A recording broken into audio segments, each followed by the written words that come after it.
In southern Alberta lies a hidden gem where the sweet scent of ripe wheat mixes with the crisp chill from the looming peaks of the Rocky Mountains is the quaint little town of High River. Your destination is a striking house that is a grand example of Queen Anne Revival architecture. This is the location of an immersive paranormal experience in a real haunted house. So if you think about horror movies where they have flies, or you see these, evil movies, they're trying to portray evil and they show you lots of flies. My feeling is that I think there was a lot of distress in that. As much as there was a lot of joy in that house, I think there was a lot of heartbreak and heartache. And I've been privy now to a few pretty intense moments that would have happened right before 1911. So I think when they moved out, I think something dark moved in. I think there was already spirits in the house. I'm Nadine Bailey, and this is Haunted Canada. This is the story of Faye and Mystic Manor. High River, Alberta, is located about an hour south of Calgary, and it gets its name from the Highwood River that gently flows through it. It is the ancestral land of the Blackfoot First Nation, who call the area Espitzi, or the place of high trees along running water. The Northwest Mounted Police arrived by 1870, followed by European settlers in 1877 after Treaty 7 was signed. Faye Steinberg is the current owner of the home, which is now known as Mystic Manor. She says the home was first purchased a year before High River became incorporated as a town on February 12, 1906. So we know that the house was purchased from a Sears catalog. In 1905, it was brought in by train to the High River station, and Robert Robertson brought it in, and he started construction in June of 1905, and by November, the house was ready for occupancy. So they brought the house in by train, and they basically started farming the area. They probably had 160, 320 acres originally. I don't have that number necessarily, that fact checked, but we now have 60 acres out there. But when you see some of the historical photos, you see the huge barns, and they had lots of outbuildings, and they were the Robertsons were the pillars of the community. They opened a boarding house across from the train station because Emma Jane recognized that people were traveling all day and they didn't have a place to eat, or they tried to bring their lunch, but it was not, there's no refrigeration. So she opened up a little restaurant. As Faye mentioned, the home was owned by Robert Henry Robertson, who was born near Woodbridge, Ontario in 1857, and his wife, Emma Jane. The couple moved to Calgary in 1896 and then High River when Robert accepted a job as a station attendant with the Canadian Pacific Railway. Emma Jane quickly proved to be a true entrepreneur. She operated the dining hall for passengers, railway crew, cowboys, and even opened a lodge. Keeping busy made her feel alive, and the couple became an important part of the community. They had purchased 300 acres in 1904, and a year later purchased their home from the Sears catalog, and after it arrived by train, it was completed for $5,000. Robert and Emma Jane raised their 8 children in the home, and over time, Emma Jane became known for her ability to take care of those around her. Locals would often arrive at her doorstep for Emma Jane to mend wounds, set braces, and deliver babies. She also had a hand in running the firm and delegated duties to the cowboys and farm hands that the couple employed. Faye says Emma Jane was a no-nonsense woman who was smart and a real go-getter. They were very enterprising people. So we know, and then unfortunately, they sold the house very quickly, in my opinion. They went from 1905 to 1911. One thing I will tell you about the house is they were one of the first people to have indoor plumbing in 1905, which was very unusual, especially in a rural prairie property such as it was. And then in 1907 they got electricity, but by 1911 Robert had sold the house. And then we have the Noble family, the Prosser family, the Kaiser family, and then my family the Koopman family in 1958. The Koopmans lived in the house the longest, from 1958 until 2005, when my father purchased the entire property from them. This happened when the Koopmans owned the house. In 1982, pre-production Superman 3 was in full swing, and location scouts were searching for a place that could stand in for the American Midwest. Alberta was a popular filming location thanks to the Rocky Mountains, prairies, and abundance of historic towns. Calgary was the location for Superman's metropolis, and production needed somewhere close to stand in for Smallville, the fictional Kansas hometown of Clark Kent. For filming, High River was transformed as local businesses and restaurants were given new signs to give the town an authentic appearance, and the Spitzy Elementary School became the mythical Smallville High School. Production then saw the Koopmans' Victorian home and thought it would be the perfect location for Clark Kent's high school love interest. It had the right amount of charm and historic characteristics that Hollywood were looking for, and the town rolled out the red carpet for Christopher Reeve, Margot Kidder, and Richard Pryor, just to name a few. From all the research that I've done, everyone in town was starstruck, and many locals became extras in the film. I was able to watch some of the old news footage about the filming, and everyone in town was impressed by how friendly the Hollywood stars were. As Faye mentioned earlier, her father bought it from the Koopmans. So my very first time at the house was back in 2005. I was with my father. He was showing us the property he just purchased, and we walked through the house, and I just immediately loved it. I loved walking through the rooms. And then we went up to the third floor turret room and opened the door, and it was like stepping into a very dark, unsettling energy. There were dead flies all over the floor. There were hundreds of flies buzzing in the windows. And I just turned around and I walked right out. It just felt very dark to me. If anyone else had shared something like this, I could be skeptical. But Faye has a particular gift that makes her more sensitive to energies and paranormal activity. Well, I've been a psychic medium professionally for more than 30 years, not almost, for over 30 years. I've been speaking and hearing the dead since I was 3 years old, and I'm 54. So it's been a long time. And I always knew in the back of my mind that I wanted to have a place for people to come and experience the paranormal, whether they believed or didn't believe. I wanted them to just come and see what that would feel like and experience it. That's why when her father purchased the property in 2005, a seed was planted. And Mystic Manor was brewing in the back of my mind for many years. And then, of course, it was put in front of me. I'm sure it was meant to be. And then obviously that took off. But yes, prior to opening Mystic Manor, I have a private practice. People come for psychic readings. I've been doing that for 30 years.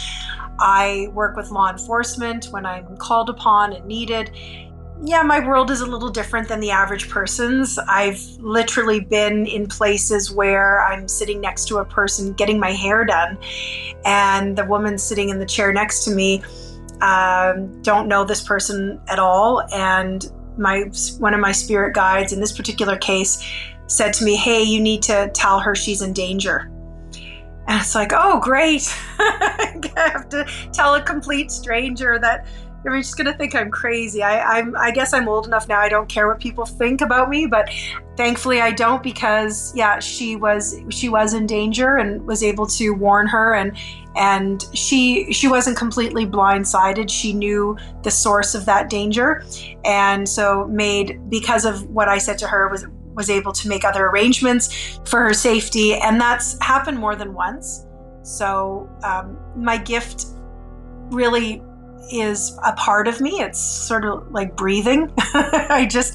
And sometimes the other side, I'm good at not turning it on all the time, because you could imagine walking around and seeing all sorts of different things that most people don't see. But I will tell you that it's hard to turn it off when I meet people. I'm really bad about hiding certain things. So I met somebody the other day and was chatting with this person, and I could just see that this person was so broken. And I said to him, don't let what's just happened to you, don't let it break you.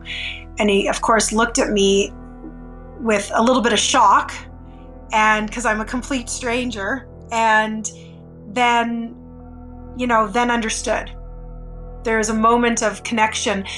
Because if I always joke that when people come to see me for psychic readings, I've yet to meet a person who sits down and I say, "Oh, this is your very first lifetime. Welcome to being, being a new spirit in a human body."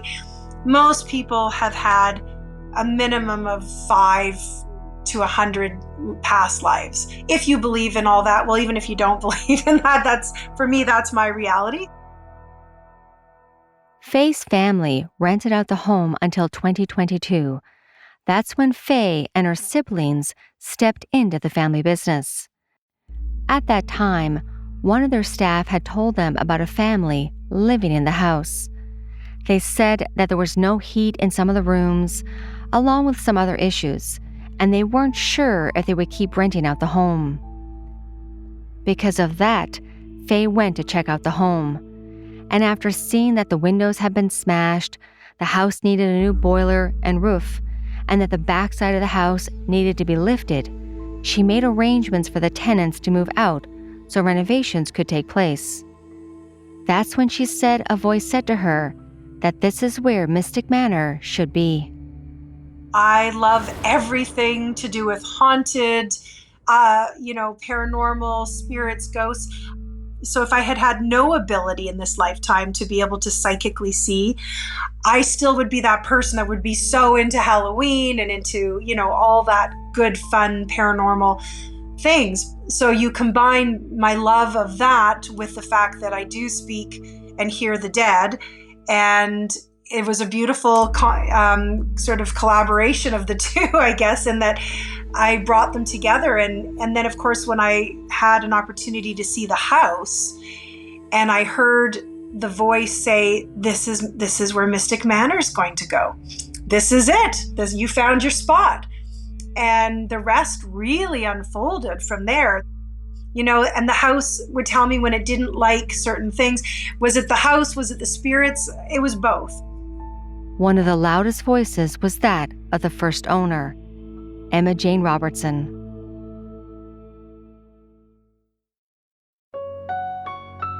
Before the couple moved out in 1911, Emma Jane was known to stand on the first landing of the staircase and shout out orders to her children and employees. She ran the house, and Faye says that to this day, her spirit is felt in the home.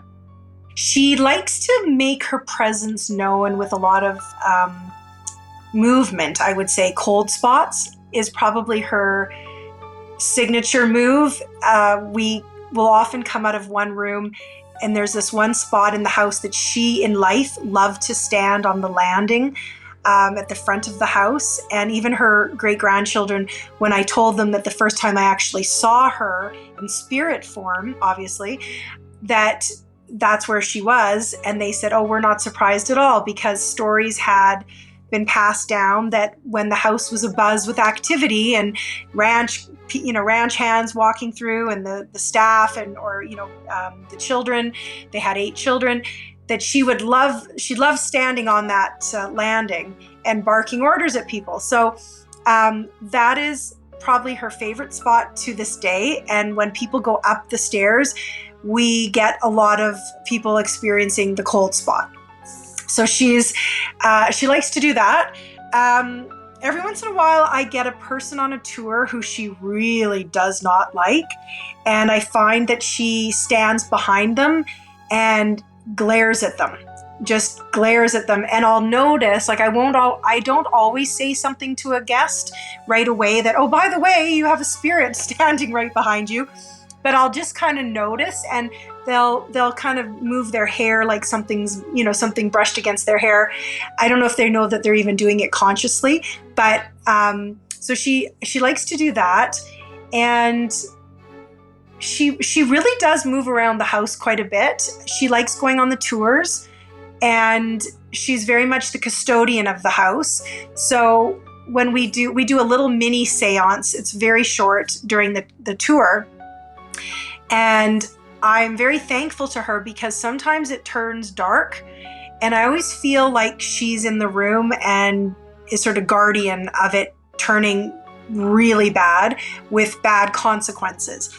I had a grown man run from that room last year, terrified about something. Now, it wasn't a spirit necessarily attacking him or anything like that, and it wasn't Emma Jane wasn't protecting him, but she definitely has a strong presence when we're doing the seance that gives me a level of comfort so that I can dabble and push the boundaries of our dimension into the other dimension. So, and I feel like she's behind me saying, you're okay. You're doing good. Don't worry. I'm sort of watching out for these bad spirits coming in.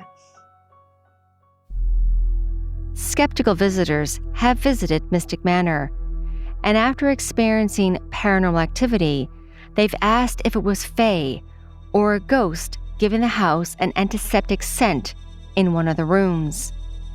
Faye wasn't responsible for the smell, but it could have been part of the home's haunted history. As one of the biggest buildings in the small town and located just 1 block from the cemetery, the home sometimes doubled as a hospital and as a morgue. Funerals were held in the parlor, and on many occasions, dead bodies were kept in the cold basement. So what I've discovered in my travels is that the house was used as a hospital for 5 years. So with a hospital comes obviously death, and then of course in the harsh Canadian winters, with not being able to necessarily dig a grave, they would lend their basement as a temporary morgue. That, and probably just the nature of them having a hospital, it was an obvious choice to use the basement, which is why we've made it self-guided, because I am so badly affected in that basement to the degree that one of the tours, I came home and I was getting into bed, and I turned to my husband and I said, well, that was an expensive adventure in opening Mystic Manor because I'm never going back. So... and my husband's like, come on. I said, no, I'm really affected.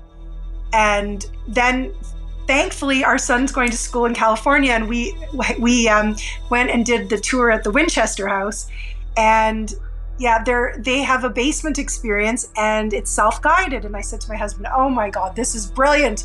Okay, I think I've solved our problem of, because people were interested in seeing the basement, but I couldn't keep going down there.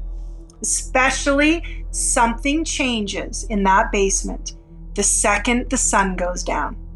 The energy completely changes. If you ask my contractor who worked on the house, when he first started, he was a total skeptic. And then he had a number of experiences, but it was really cute because he was on a tour. He was on one of the very first tours, and he was telling everyone on the tour, oh my God, oh yes, absolutely, these things were happening. And I came a total skeptic and I left a believer after working on this house. The contractor didn't believe Faye when she warned him about working in the basement early on a winter morning while the sun was still down. So the basement was, they were pouring the cement floor, and it sounded like somebody had come in to the house, and it would happen occasionally just because people in High River are very friendly and the house was under construction. So he just assumed that maybe somebody had come in, even though it was 6 a.m. So he ran up the stairs and he said, hello, the house is closed. We're not open to the public. And there was no one there. And it's unmistakable. Like, the house will creak, and people who are skeptics can say, well, an old house, it shifts, it moves. This is full on footsteps. And so they were so freaked out, they stopped. And his other experience was Emma Jane on the landing. It was a hot day in, I think it was June or July. The house is not air conditioned. It was really hot. And he decided to use the upstairs. There's a bathroom on the 2nd floor. And he thought, I'll run up and use that bathroom. And he ran up the stairs, and he said it was unbelievable. He walked right through the cold spot. And then he said he just felt terrified in the bathroom. He said he felt like someone was watching him. And to this day, he won't go back in the house by himself. Once renovations were completed and Mystic Manor opened, former owners and their families stopped by and gave Faye information that corroborated some of the messages she was getting from the home.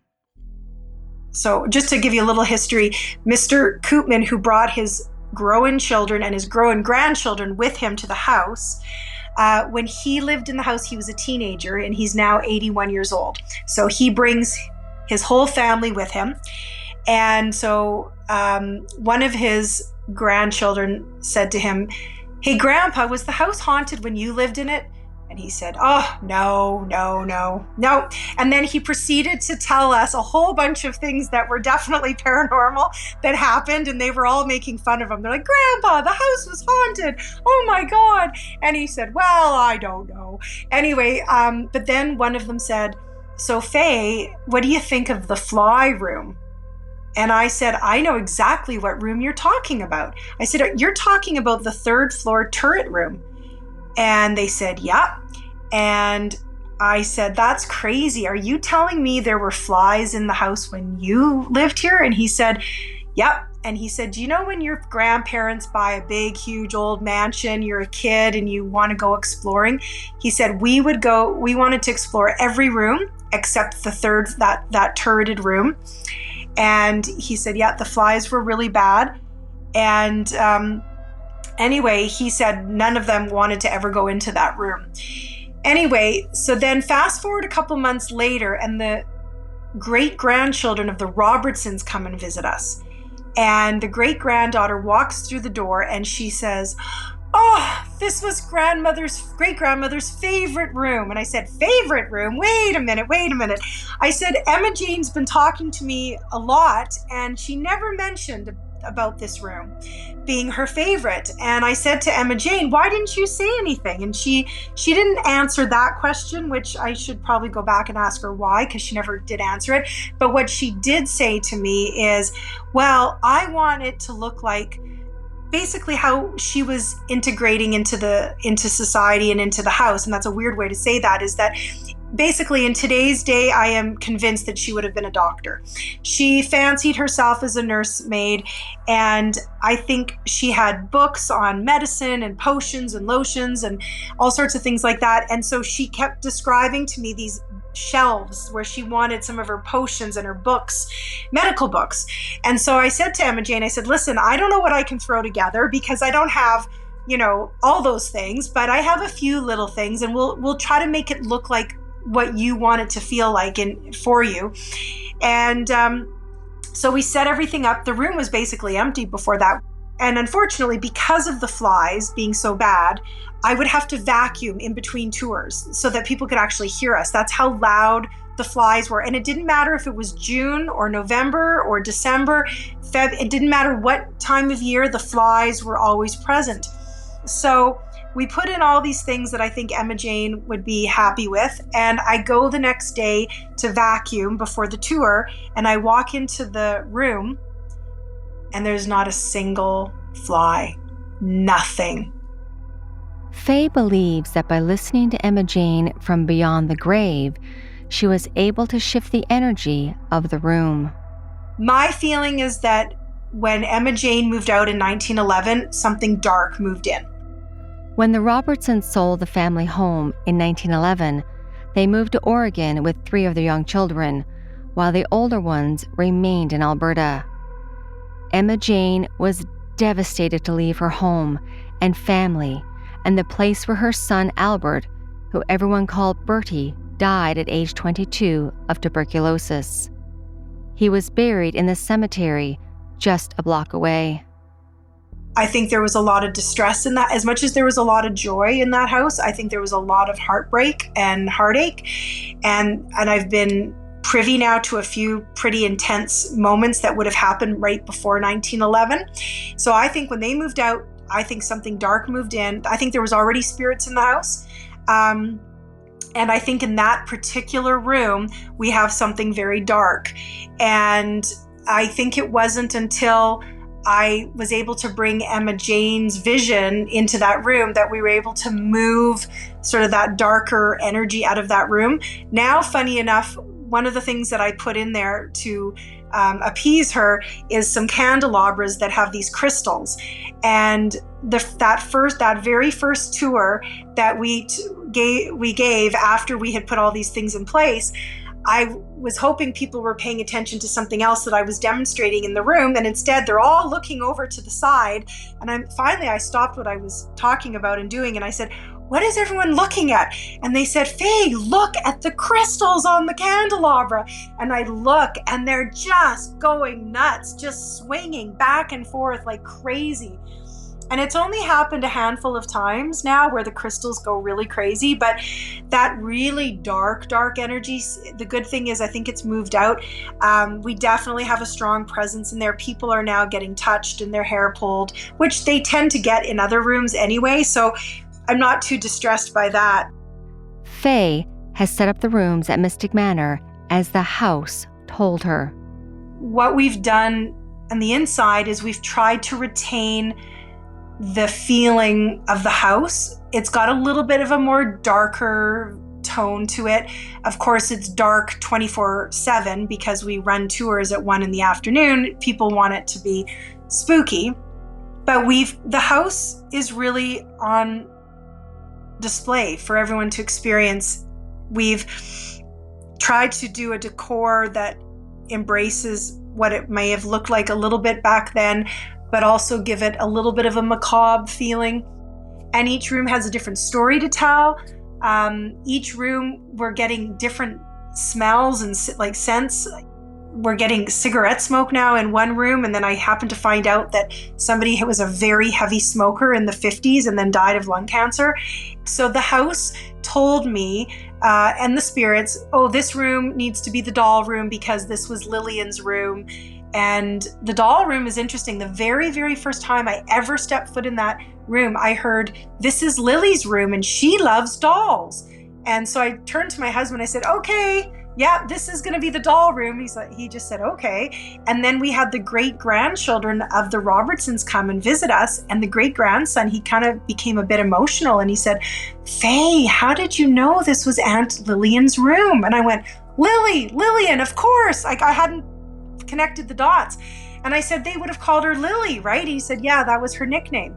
And I said, "Okay." And he said, "But do you know that she died in her 90s in a room that looked almost exactly like this room?"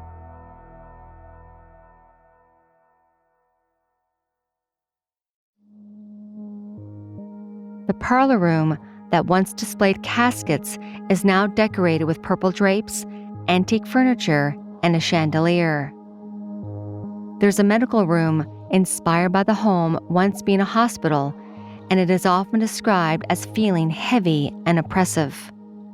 The schoolroom is decorated with old-fashioned desks, antique furniture, and creepy dolls, and it would have been a place where children were homeschooled.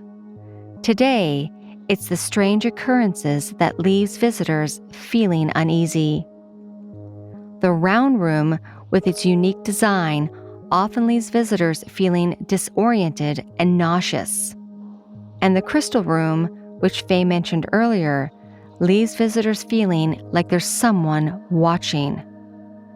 This is also where guests have felt someone standing right next to them or tapping them on their shoulders. We have talcum powder is the weirdest one. So we're getting a lot of very strong odors, basically. And what's interesting is I have to tell people now, it's so often that I'm telling people at the beginning of the tour, hey, just to let you know, we are not pumping in any kind of scent into the house. So if you are smelling something, you are smelling something paranormal.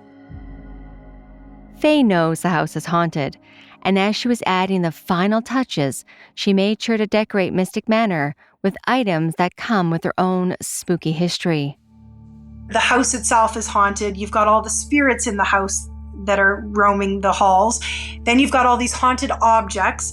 I have guests on our tours who, we have a dagger from World War II that my father-in-law got off of a Nazi, and people, before I even start telling people about it, they're drawn over to it. One guy was like, can I pick that up? Please, can I pick it up? I said, no, you can't pick it up for your own safety. Never mind that I don't want you to pick it up. But so that really adds just a whole other layer. And then, of course, what people experience in the house besides the decor of each room.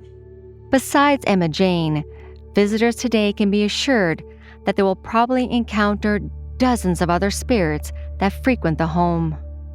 I would say there's probably 50 to 100 on average, a lot of them being in the basement.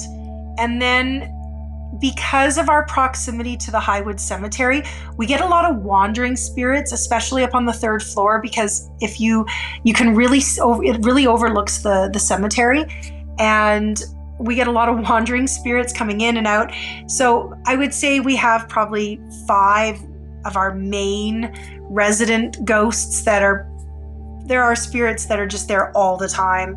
We have a young gentleman that died in the front room, and he loves to hang out in the light fixture. And so we have an SLS camera and we pick him up all the time. And so he loves that room. Emma Jane loves that room too, but she likes to move around with me. And then we have Birdie. We have Mr. Prosser, who was heading out the door, and he bent over to tie his shoes, and he died, and he had a massive heart attack and died. So, and we capture him a lot on the camera. So, you kind of have your resident haunts, and then we have other wandering spirits. And then, of course, we have spirits that are attached to the objects. Mystic Manor is considered one of the most haunted places in Alberta, and after all these years, some spirits still manage to surprise Faye. We put 2 mirrors in the hallway upstairs, and fortunately for maybe business, but unfortunately for those on the other side of it, we've created a vortex. And so now we're getting a spirit that's mimicking people's voices to the degree that people are getting terrified by it, because the first time it happened to me. I was in the room off that hallway, and the door to the room that I was in was ajar, and I was doing some things in that room, and my son had come with me that day, but he was downstairs doing homework, and he's 17. He has a very distinctive kind of voice, a little bit pubescent still and adolescent. And so that distinctive kind of deep voice with that little crack. And all of a sudden I hear him from the hallway. He says, "Hey, Mom." And I thought, oh, why? So I leaned over because I was behind the desk in the room. And I said, "Hey, hi, why are you up here?" And he didn't respond. So I raced around the desk because it was definitely his voice. And because we're hearing voices all the time throughout the house. Like I'll hear Faye, I'll hear different voices, but it's not one of my kids. It's just spirits, right? So I run down to the cafe and I told him, I'm not going to be angry with you. I just need you to be honest with me. Were you just upstairs now trying to fool me and play a trick? And he said, absolutely not. So I was a little concerned, because it's one thing to hear those voices in the house. It's another when they mimic. So about, 4 or 5 days go by, and we have a tour. And that night there was a lot of people on the tour, And so I always go into this one room first, and then everyone follows me. And then I always ask if the last person in can close the door.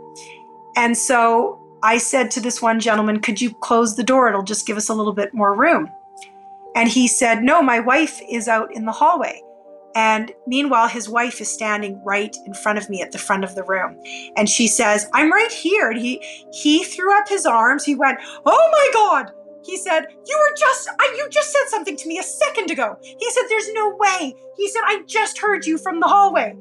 Anyway, it happened 5 more times. Now it seems to have died down a little bit, but when it happens, it definitely is unnerving. And then probably the most remarkable thing that I've seen in a long time is that same door to that room that we're talking about off the hallway. I had a gentleman, the door flew open. We thought I had miscounted people coming in the room, and I saw the door kind of open a little bit, and then it flew open and it threw him into the wall. And I'm not trying to blow my own horn or say I'm such a great person, but my first instinct was, oh my God, is he hurt? Because he was thrown so hard into the corner of the room, and he couldn't figure it out. Like you could see the confusion, and he and I spoke for quite a while after the tour, and that was a really interesting thing. So, the house is always throwing things at us, literally and figuratively. Faye sees herself not as an owner and operator of a year-round haunted house, but as a custodian. For her, this is a place for people to hear the history of a prairie house, of entrepreneurs, and of pioneers that came and settled High River. I think it's just such a wonderful story and a testament to their ingenuity and, just their hard work ethic. I love that the house doesn't stop telling stories. And I think that's what's so exciting, and that's what I love about the house. And I love the fact that, we're all only here for just a second, really, in the grand scheme of things. We're only here for such a short period of time. And I think the house freezes time. For Faye, the home allows visitors to pause and to take a moment to figure out where they fit in the world and what energy they leave behind. Those who once lived in Mystic Manor's 4 walls had very interesting lives, and they were very involved in their world, and now they're gone. The house is a place to connect with the past and with the spirits of those still looking to connect. I think that we're also one of the most unique experiences in North America from doing a little bit of research. I see now that there's a few places, I think there's Ottawa and Halifax, they're doing similar things, but it's not super common to be doing what we're doing. Thank you for joining me as we explored Mystic Manor, the Superman House in High River, Alberta. Haunted Canada is sponsored by the Edmonton Ghost Tours. I will link it in the show notes. Haunted Canada is written and produced by me, Nadine Bailey, with senior producer, Dila Velasquez. Production and sound design is by Rob Johnson. I also wanted to say a big thank you to Faye, the owner of Mystic Manor, for taking the time to talk to me several times about the ghosts and the haunts of the manor.